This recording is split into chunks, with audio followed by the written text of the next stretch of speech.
সবর বাংলা জানেন তো কি? ধৈর্য। ধৈর্য এমন একটা গাছ যে গাছের চারিদিকে কাটা, কিন্তু ফলটা মিষ্টি সুস্বাদু। এই সুস্বাদু ফল খেতে হলে এই কাটাগুলো সহ্য করতে হবে। ধৈর্য। ছোট্ট ছেলে মেয়েদেরকে ননির পুতুল করে গড়ে তুলবেন না, খবরদার। ওদেরকে কষ্ট সহিষ্ণু করে গড়ে তুলবেন।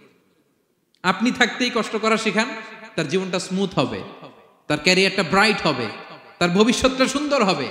ছেলেমেয়েরা কিছু চাইলেই সাথে সাথে দিবেন না। অনেক বাবা মা আছে এত আদর করে, এত বেশি আহ্লাদ করে, যা চায় তাই দেয়, পরে হিতে বিপরীত হয়, ঠিক কিনা?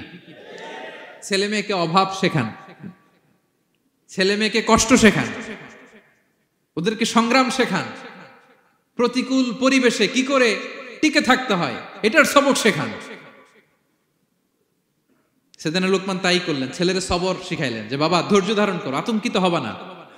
জীবন এটা সহজ নয়, জীবন চলার পথ সহজ নয়, এটাকে সহজ করে নিতে হয়। কখনো সবর করে, কখনো ক্ষমা করে, কখনো অন্যকে ইগনোর করে, কখনো দোয়া করে, কখনো আল্লাহর উপর তাওয়াক্কুল করে, ঠিক কিনা?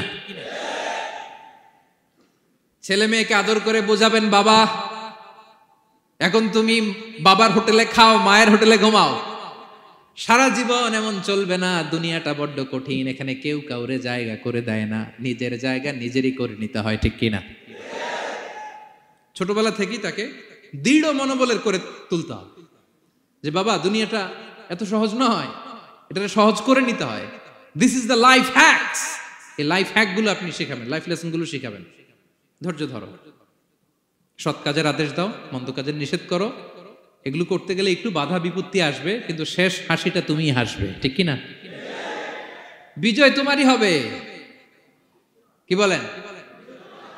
সময়ই কথা বলে, সময়ই কথা বলে। বিপদে ধৈর্য ধরো। বিশ্বনবী আল্লাহ বললেন, ওয়াসবির আলা মা ইয়াকুলুনা ওয়াহজুরহুম হাজরান জামিলা। নবী হে, বিপদে ধৈর্য হারা হবেন না। ভালো সময় সামনে আসছে, মক্কায় আপনারে কষ্ট দেয়, গণক বলে, জাদুকর বলে, পাগল বলে, মদিনাতে বিজয় আপনারই হবে, ঠিক কিনা? ছেলে মেয়ে যেন আশাবাদী হয়ে গড়ে ওঠে, হোপফুল, আতঙ্কিত যেন না হয়। কষ্ট শিখান, ধৈর্য শিখান। আচ্ছা গেল। এরপর তিনি বললেন, ওয়ালা তুসাইর খাদ্দাকা লিন্নাস। ও আমার কলিজার টুকরা সন্তান, ওয়ালা তুসাইর খাদ্দাকা লিন্নাস, অহংকার করে মানুষ থেকে মুখ ফিরিয়ে নিও না। ছেলেরে এবার সোশ্যাল বানানোর চেষ্টা করতেছেন, হ্যাঁ? ওয়ালা তুসাইর খাদ্দাকা লিন্নাস। দেখেন একটার পর একটা, প্রথমে স্রষ্টারে চিনাইলেন, তাই না? এরপরে স্রষ্টার ক্ষমতা সম্পর্কে শিখাইলেন, এরপরে আধ্যাত্মিকতা শিখাইলেন, এরপরে ইবাদত কি সেটা জানালেন, এরপরে তিনি সোশ্যাল এঙ্গেজমেন্ট কিভাবে করবেন, সোশ্যাল রিফর্ম কিভাবে করবেন শিখালেন। এবার মানুষের সাথে কিভাবে মিশতে হয় সেটা শিখাচ্ছেন। মানে পিপল ওরিয়েন্টেড হও। ওয়ালা তুসাইর খাদ্দাকা লিন্নাস, অহংকার করে মানুষের থেকে মুখ ফিরিয়ে নিও না, মুখ ছিটকাবে না। মানুষকে সম্মান করো, মানুষের সাথে মেশো, বি পিপল ওরিয়েন্টেড। আমাদের অনেক ছেলে মেয়েরা মানুষের সাথে মিশতে পারে না। দোষ কার? বাবা মায়ের, শেখায় না।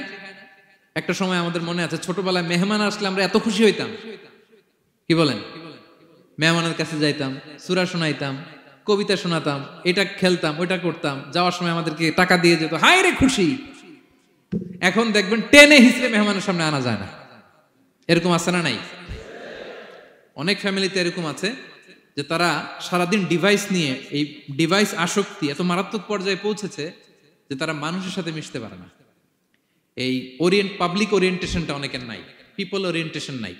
অনেক ছোট বাচ্চা, মেহমান আসছে, তুমি একটু আসো, সালাম দাও, বসো, আসতে চায় না, বসতে চায় না, কারণ ওরা শিখানো হয় না। সারাদিন দিয়ে রাখছে কি হাতে? মোবাইল। এই জন্য ছোটবেলা থেকে আমরা যেন সামাজিক বানাই, বাচ্চাকে যেন শেখাই, বাবা মুরব্বীকে দেখলে সালাম দিতে হবে, কি করতে হবে, ওরা শিখাবেন। অনেক সময় ছোট বাচ্চারা না বুঝে দারোয়ানের সাথে খারাপ আচরণ করে, ঘরের কাজের বুয়ার সাথে খারাপ আচরণ করে, ড্রাইভারকে বকা দেয়, আছে না নাই? ভদ্রতা, ডিসেন্ট ম্যানার আপনি শিখান নাই তো, শিখবে কোত্থেকে?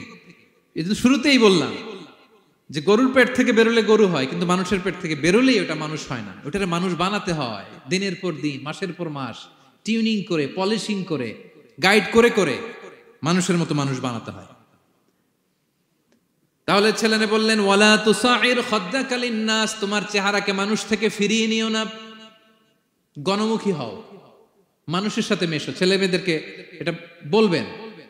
শহরে থাকলে মাঝে মাঝে গ্রামে নিয়ে যাবেন, কাদার মধ্যে ছেড়ে দিবেন, হাট বেটা, হ্যাঁ, কাদায় ছেড়ে দিবেন, পুকুরে ছেড়ে দিবেন, দৌড়াদৌড়ি করতে করতে তারপরে তারা শিখবে, দেখবে